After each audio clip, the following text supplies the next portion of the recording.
ফেরেশতা তোমাকে ভয় পেয়ে চলে যাবে জানো। তোমার জন্য ফেরেশতা গুনাহ লিখবে মনে করো, এত বড় সাহস ফেরেশতা রয়ে গেছে। রূপকণ্ঠের ছেলের নামে গুনাহ লিখবে, কি বলেন? ফেরেশতার এত বড় ক্ষমতা। হ্যাঁ, দেখে ফেরেশতার নাম কি? এই ফেরেশতার নাম কি যে ফেরেশতা রূপকণ্ঠের মানুষের নামে এখানকার স্থানীয় পোলা পাই, হ্যাঁ, হুন্ডা চালায়, পালসার 120-এ চালায়, ভিডিও করে। এত ক্ষমতা মানে এত দ্রুত গতির ছেলে মেয়ের গুনাহ কোন ফেরেশতা লিখবে? নাম কি? না করছেন আপনার এত বড় সাহস ওকে? ছোট ভাই এখানে এসে বলো, তোমার এলাকা, তোমারই তো ক্ষমতা, তুমি বলবে না, কে বকবক করবে কে বলো? তুমি না করেন না প্লিজ, আমাকে নিয়ে আসছেন কথা বলতে, আমি ওদের সাথে কথা বলি। ছোট ভাই তোমরা এখানে এসে কথা বলো, আরে ঢিঙ্কা চিকা লাগাই দাও, সমস্যা কোথায়? কি বলো? তুমি যুবক না, তোমার চুল এত লম্বা, কি সুন্দর করে ছাড়েছো তুমি, কতক্ষণ পরে এমন করো? তুমি তো স্মার্ট, তুমি আরে ভাই কি বলো? এদেশের মেয়েরা তোমার যারা দেখে নাহলে 100-200 মেয়ে তোমার জন্য অনেক হাত হাত কেটে পাগলে মরে যাবে। তুমি এত সুন্দর, তুমি জানো তুমি কত জ্ঞানী বুদ্ধিমান, তোমার কত পয়সা হলো, তুমি কি ট্যালেন্ট, তুমি কি ক্লেভার, তুমি কি বিচক্ষণ, এদেশের মেয়েরা জানেই না, থাকবে তোমার জন্য সিরিয়াল ধরা দাঁড়িয়ে থাকতো। তুমি তো সুদর্শন মাত্র, তুমি কথা বলবো না, কি বলবো বলো? এটা নারায়ণগঞ্জ, আপনার না করিয়েন, এটা ঢাকা শহর। সব মানুষ এখানে বইঙ্গে ওদের এলাকায় এসে কাজ করে, ওরা পয়সা হলো অহংকারী, দাম্ভিক, ওরা বহু হুজুরকে এর আগে উঠাইছে। ঢাকা বেড়াইত, বংশাল পুরান ঢাকা, এই নারায়ণগঞ্জ, তারপর হলো কেরানীগঞ্জ, ওদিকে হলো গাজীপুর, টঙ্গী, বাংলাদেশের সব হুজুরকে ওরা তুলছে, ওয়াজ করে আনে আনে হুজুরদেরকে ফর্মে তুলে দিয়েছে। ওরা চিল্লাচিল্লি করবে না, ওয়াজ এসে কে করবে? সব মানুষ ওদের ভাড়াটিয়া। এখানে যদি আমি ভাড়ায় থাকতে আসি, আমার কোনো আত্মীয় স্বজন নাই, ওর বাপ দাদা 14 গোষ্ঠী এখানে, ওর সত্যি কথা, ও কথা বলবে না, কি কথা বলবে? হ্যাঁ, মানুষ তর্ক বিতর্ক থেকে বিরত হও এবং ইবাদত শিখে নাও। শাহরু রমাদান আল্লাযী উনজিলা ফীহিল কুরআন, সামনে রমাদান মাস আসতেছে, যে মাসে কোরআন নাজিল হয়েছে। কতজন আমাদের মধ্যে আজকে এখানে আছে যারা কোরআন পড়তে জানি? আমিও এক অবাক মানুষ, আমি আসলে বোকা মানুষ, আমি এমন একটা বোকা মানুষ। আমি এখানে মানুষকে বলতেছি যে সামনে যে রোজার মাস আসতেছে, এই রোজার মাসে আল্লাহ কোরআন নাজিল করছে। ওরা কতটুকু মূল্যায়ন করে, আমরা কতটুকু মূল্যায়ন করেছি এই কোরআনকে? পড়তেই জানি না, পড়তেই জানি না, এমন কিছু নিয়ে আলোচনা করছি। যাই হোক, আল্লাহ হেদায়েত দিলে তুমি আমার চাইতে বেশি জানবা, আমার উস্তাদের চাইতে বেশি জানবা, তার উস্তাদের চাইতে বেশি জানবা। হিদায়েত আল্লাহর কাছে, কল্যাণ আল্লাহর কাছে। আল্লাহ যার কল্যাণ চায় তাকে আল্লাহ দিনই শিক্ষা দান করে। হতে পারে তুমি আমার চাইতে অনেক উত্তম, তাই তোমাকে সম্মান করে বলে দিনী ভাই, সিয়ামকে আল্লাহ তাআলা ফরজ করেছেন, বলেছেন তোমরা যারা ঈমান এনেছো তোমাদের জন্য সিয়ামকে ফরজ করা হয়েছে, যেমন তোমাদের আগের লোকজনদের উপরে ফরজ করা হয়েছিল, যাতে তোমরা আল্লাহ ভীরুতা অর্জন করো। ও নারায়ণগঞ্জের মানুষ, ও রূপগঞ্জের মানুষ, তোমরা যদি চাও আল্লাহকে ভয় করবা। প্রশ্ন, কিভাবে আল্লাহ ভীরুতা অর্জন করব? তবে আল্লাহ বলছেন, কামা কুতিবা আলাল্লাযীনা মিন ক্বাবলিকুম লাআল্লাকুম তাত্তাকুন, তোমাদের উপর সিয়াম ফরজ করা হয়েছে যেমন তোমাদের আগের লোকদের উপরে ফরজ ছিল।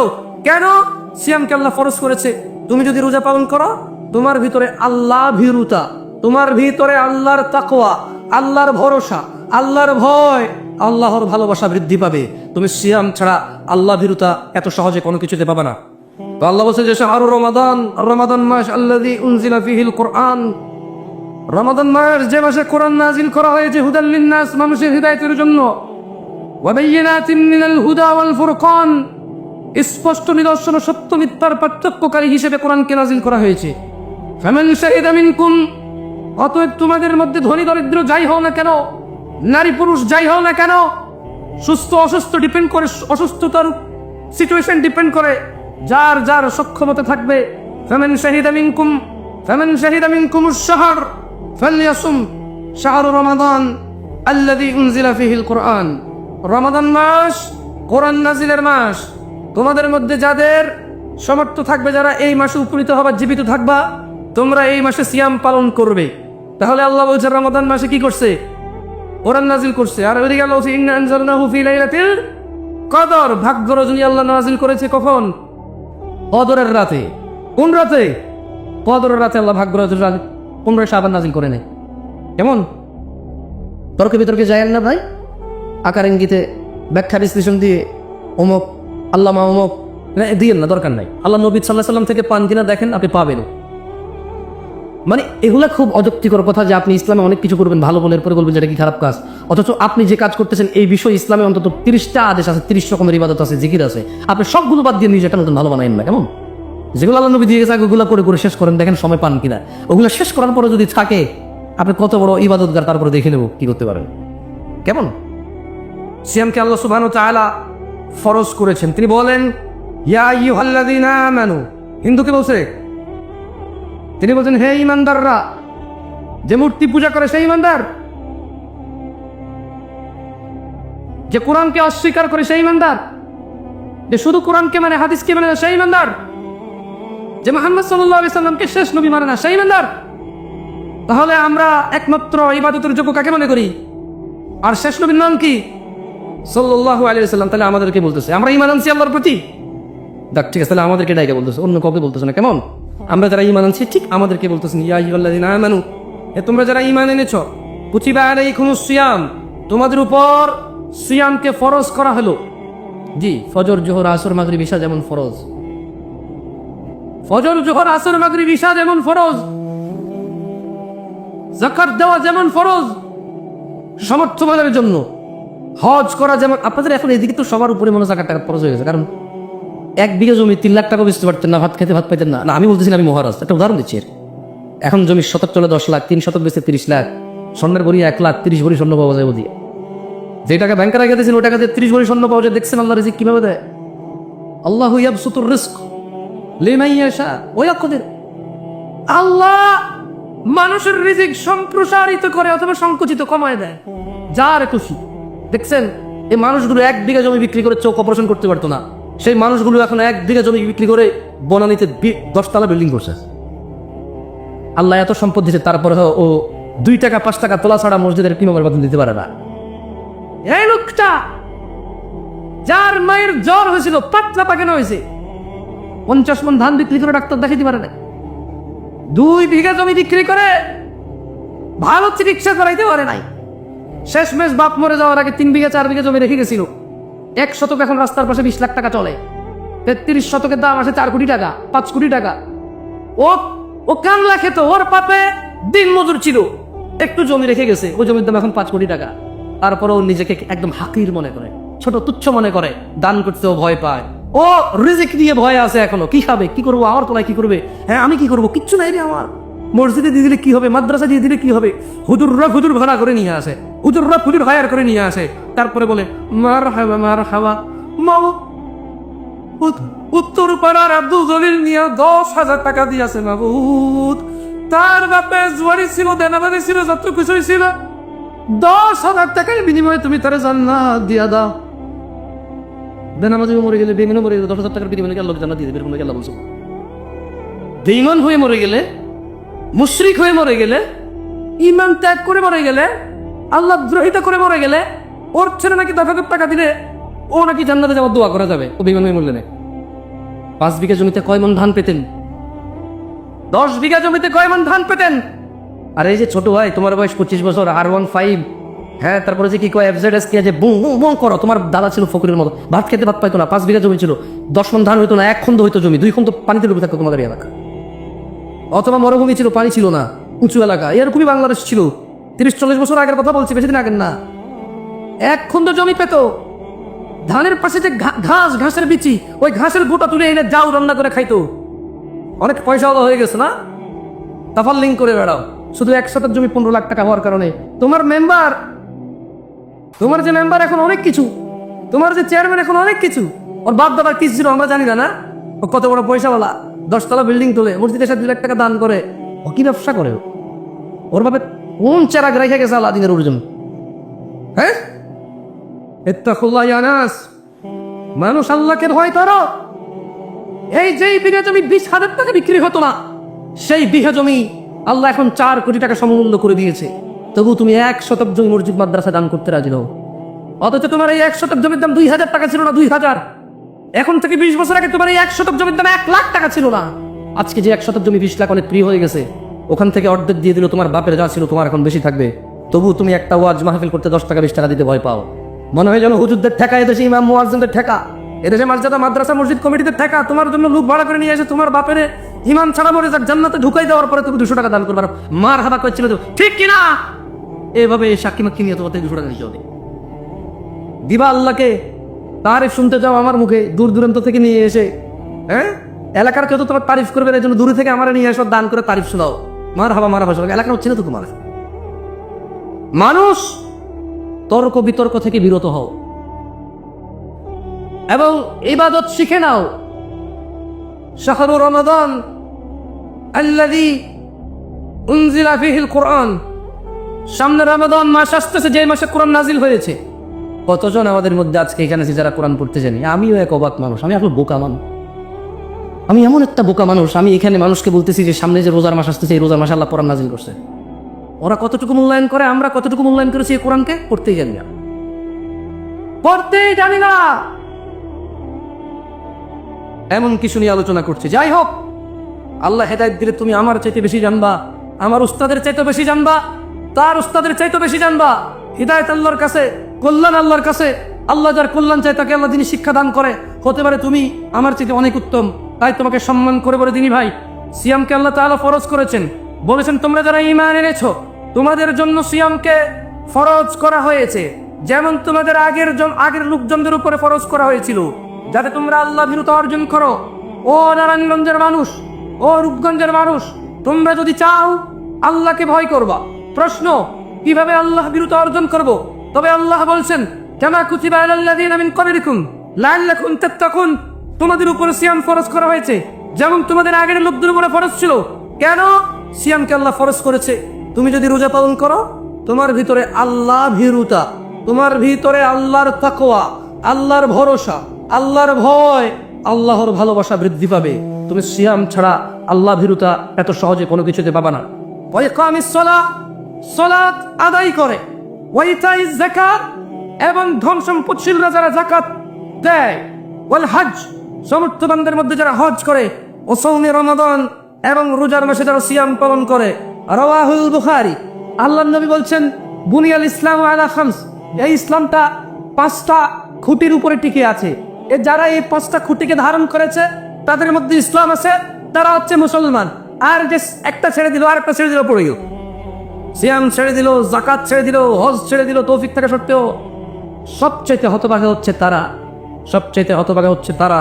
নামাজ পড়তে টাকা লাগে না, নামাজ পড়তে ধনী হওয়া লাগে না, নামাজ পড়তে ফর্সা হওয়া লাগে না, নামাজ পড়তে হাত পা থাকা জরুরি নয়, নামাজ পড়তে প্রতি ওয়াক্তে গোসল করা জরুরি নয়, নামাজ পড়তে দিনক্ষণ অপেক্ষা করে জেগেই থাকতে হবে, বসেই থাকতে হবে, দাঁড়িয়ে থাকতে হবে, কতক্ষণ ঘন্টার পর ঘন্টা তওয়াফ করতে হবে, এই ধরনের কোনো শর্ত নেই।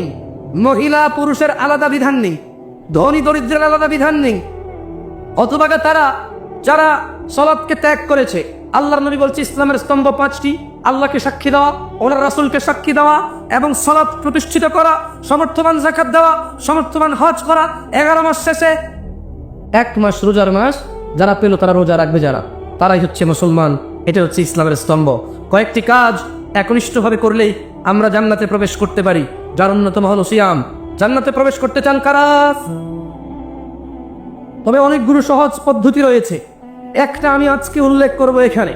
আন জাবির রাদিয়াল্লাহু আনহু, এটা নারায়ণগঞ্জ, আপনারা না করিয়েন, এটা ঢাকা শহর। সব মানুষ এখানে বইঙ্গে ওদের এলাকায় এসে কাজ করে, ওরা পয়সা অহংকারে তাম্বিক, ওরা বহু হুজুরকে এর আগে উঠাইছে। ঢাকা বেড়াইত, বংশাল কুরান ঢাকা, এ নারায়ণগঞ্জ, তারপর হলো কেরানীগঞ্জ, ওদিকে হলো গাজীপুর, টঙ্গী, বাংলাদেশের সব হুজুরকে ওরা তুলছে, ওয়াজ করে আইনে আইনে হুজুরদেরকে কর্মে তুলে দিয়েছে। ওরা চিল্লাচিল্লি করবে না, ওয়াজ এসে কে করবে? সব মানুষ ওদের ভাড়াটিয়া। এখানে যদি আমি ভাড়ায় থাকতে আসি, আমার কোনো আত্মীয় স্বজন নাই, ওর বাপ দাদা 14 গোষ্ঠী এখানে শক্তি, তো কথা বলবো, একই কথা বলবো। হ্যাঁ, না করছে আপনার এত বড় সাহস? ছোট ভাই এখানে এসে বলো, তোমার এলাকা, তোমারই তো ক্ষমতা, তুমি বলবো না, কে বকবক করবে, কে বলো? তুমি না করেন না প্লিজ, আমাকে নিয়ে আসছেন কথা বলতে, আমি ওদের সাথে কথা বলি। ছোট ভাই তোমরা এখানে এসে কথা বলো, আর ঢিঙ্কের চিকা লাগাই দাও, সমস্যা কোথা?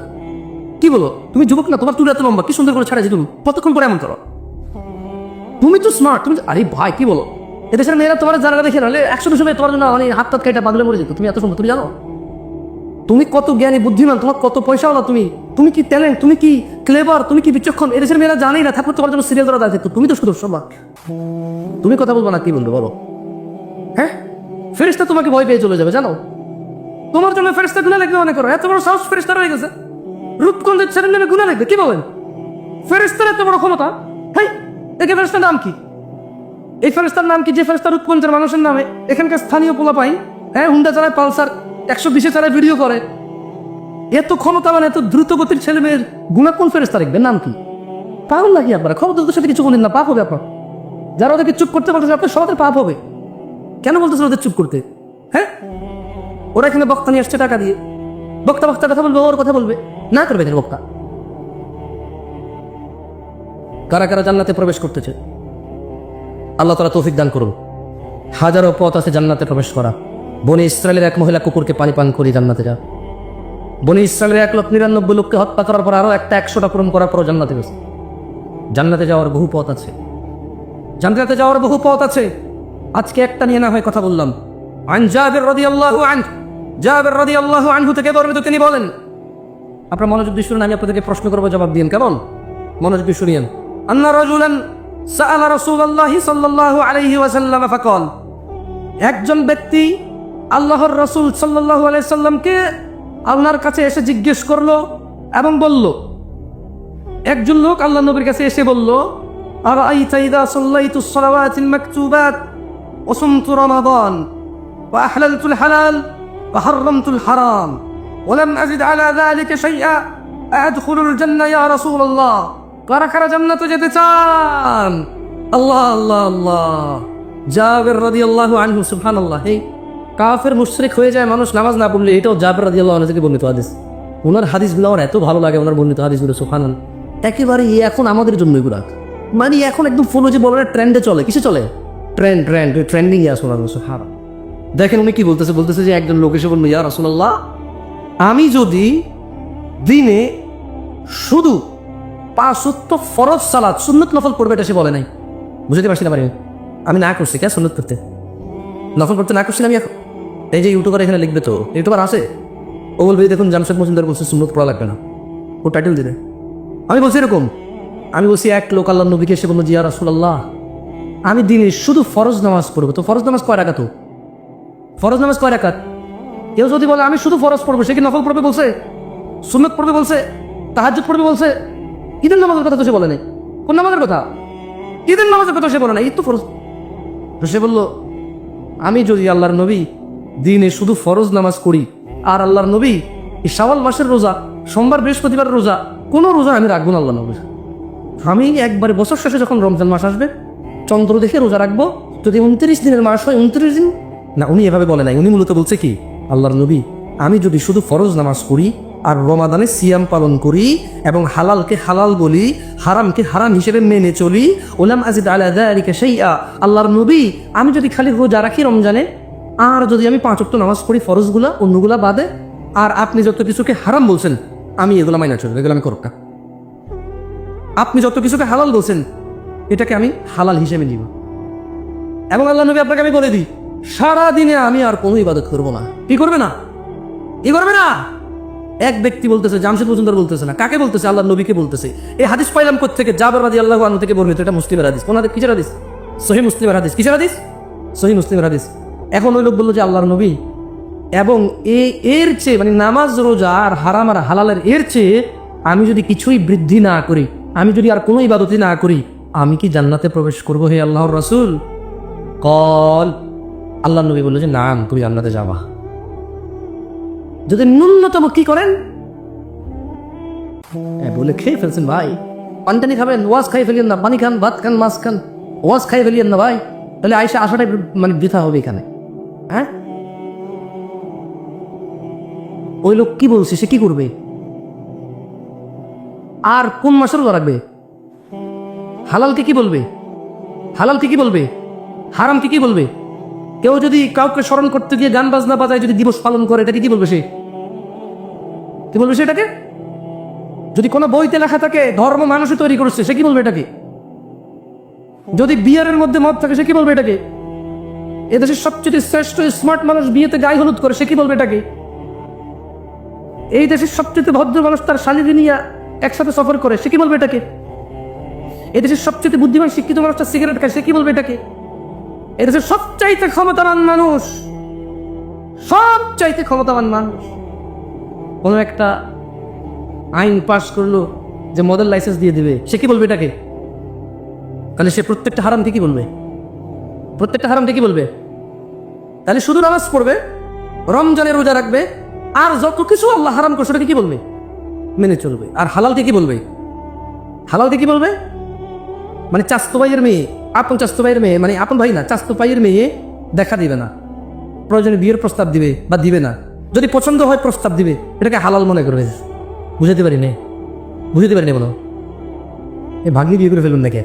জমানাটাই কি আমার চলে আসছে, দূর জমানাটা কি আসছে উস্তাদ, স্বাস্থ্য ভাই বিয়ে করা যায়? যায় না? জবান তো কিয়ামত চলে আসছে, কি বলেন ভাগ্নি বিয়ে করে ফেলবে লোকে? ভাই শোনেন না, মামা মামা মামা মামা বোনই বলতেছে যে আমার আপন ভাই অত আদর করেন, আমার মেয়ের আমার স্বাস্থ্য ভাই কথা খুব শোনা, কি শোনা, খুব শোনা। হঠাৎ করে মেয়ে বমি করে, হঠাৎ করে মেয়ে কি করে না, বাসে উঠে মাথা ঘুরে বমি করে না, ঘরে থাকতে করে। আর ভাই বাস উঠলো নাকি বমি করে? ভাই বাস উঠে বমি করে নাই, হঠাৎ করে মেয়ে বমি করে। এরপরে মেয়ের মা কাঁদে, আল্লাহ আল্লাহ আল্লাহ, কি করলো কি করলো, খাইছে রে আমার, খাইছে, কি করলো, আমি কি ক্ষতি করছি, আমি কি ক্ষতি করছি? মানে এখন অন্য কোনো পোলায় দ্বারা যদি বমি করতো তাহলে তো বিয়ে দিতে পারতো। আমার এখন স্বাস্থ্য ভাই ভাই লোক এমনি, আমার বাগনি মাও নি কেমনি বিয়ে দিই ভাই, খাইছে খাইছে খাইছে, আমি শেষ, আমি শেষ, মুখ দেখানো জায়গা নাই রে। মানে অন্য কারোর সাথে হলে জায়গা থাকতো মুখ দেবো, বুঝছেন? অন্য কারোর সাথে জেলা হলে মুখ দেখানো জায়গা থাকতো, স্বাস্থ্যের সাথে হবে না। আরে বেটা, স্বাস্থ্য বোন বিয়ে করা যায়, স্বাস্থ্য বোন যদি বিয়ে করা যায় তাহলে স্বাস্থ্য বোনের অন্য কোন বেড়ার কাছে বিয়ে দিছে, ওইখান থেকে মেয়ে হয়েছে, ওকে কেন বিয়ে করা যাবে না? কোন যুক্তি দিলে? হ্যাঁ, স্বাস্থ্য বোনের সাথে দেখা দেওয়া যায় না, তাহলে স্বাস্থ্য বোনের আরেকজনের ঘরে দিয়ে দিছে, ওইখান থেকে আবার ভাগি একজন হচ্ছে স্বাস্থ্য বোনের মেয়ে, ওকে কেমন দেখা দিতে পারবে? যেখানে ওর মাকে দেখা দেওয়া যায়, ওকে কেমনি যায় হয়ে গেল দেখা দেওয়া? ওর মায়ের বিয়ে করা যায়, বুঝি ওরে বিয়ে করা যাবে না? এর ন্যূনতম জ্ঞান কি নাই? ফুফাতো বোন বিয়ে করা যায়, বিয়ে করলাম না, বিয়ে হয় নাই, অন্য কোথাও বিয়ে দিছে, ওখানে আর বিয়ে হয়েছে, বুঝি ওকে বিয়ে করা যাবে না? আমার আপন ফুফির ঘরে হয়েছে, ওরে বিয়ে করা যায়, কোথায় কার কাছে বিয়ে দিচ্ছে, বুঝি ওরে বিয়ে করা যাবে না? কোন জমানা এসে গেল কিয়ামত চলে আসছে ভাই? কিয়ামত তো আসছে যেদিন থেকে আমরা কোরআন হাদিস ছেড়ে দিয়েছি, সেদিন থেকে কিয়ামত চলে আসছে। তাহলে ও হালাল তুল হালাল, হালালকে হালাল বলবে, কি করবে সে? দিনে দিনে দিনে আর বছরে কয় মাস? আর হালালকে কি বলবে, হারামকে কি বলবে? আর কি করবে না, আর কি করবে না? এবং আল্লাহ নবী কি বলছে? আল্লাহ নবী, আমি যদি আর কিছু না করি আমি কি জান্নাতে যাব? আল্লাহ নবী কি বলছে বলে? আমার সাথে বলে যে কলান, এখন সবাই তো বলেন কলান। আল্লাহ নবী কি বলছে? নাম বলছে। কি বলছে? নাম বলে, নাম কি বলছে উনি? নাম মানে হা, মানে কি? হা। এবারে আসেন, এই লোক এবার কি করবে? মানে এই লোকে বললো যে শুধু ফরজ নামাজ পড়বে, রমজানে রোজা রাখবে, হালালকে হালাল বলবে, হারাম মেনে চলবে। আল্লাহ নবী বললো যে হ্যাঁ, আর যদি বেশি কিছু নাও করো জান্নাতে যাবা। এইবার এই লোক কি করছে জানেন? চিন্তা করেন এই লোক কত ডেঞ্জারাস লোক ছিল। আল্লাহর উপর সন্তুষ্ট হন, সে সঙ্গে সঙ্গে বলে উঠলো ক্বালা ওয়াল্লাহি লা আযীদু আলা যালিকা শাইআ। ওই লোকটা আল্লাহ নবীকে সামনে রেখে বললো যে আল্লাহর কসম, আমি এই 5 ওয়াক্ত নামাজ আর রমজানের রোজা, হারামকে মেনে চলবো, হালালকে হালাল বলবো, আর কিচ্ছু বেশি করবো না, আল্লাহর কসম। সে আল্লাহ নবীকে বলেছে যে আল্লাহ নবী, আল্লাহর কসম, আমি আর কোনো বাড়তি বাদতি করবো না, আমি এটা বলে কি করব, আমি আর বেশি কিছু করবো, শুধু এগুলোই করবো। আল্লাহ নবী কিন্তু ওকে বলে নাই কিছু, আর ওকে বলছে জান্নাতে যাবে। কোথায় যাবে? কোথায় যাবে? ইয়া মুসলিম, আহা মুসলমান, দিনে 5 ওয়াক্ত নামাজ, জান্নাতে যাওয়ার কত বড় পথ দেখছো? কত বড় পথ জান্নাতে যাওয়ার, দিনে 5 ওয়াক্ত সালাত। আর এই রমাদান মাস কত বড় পথ।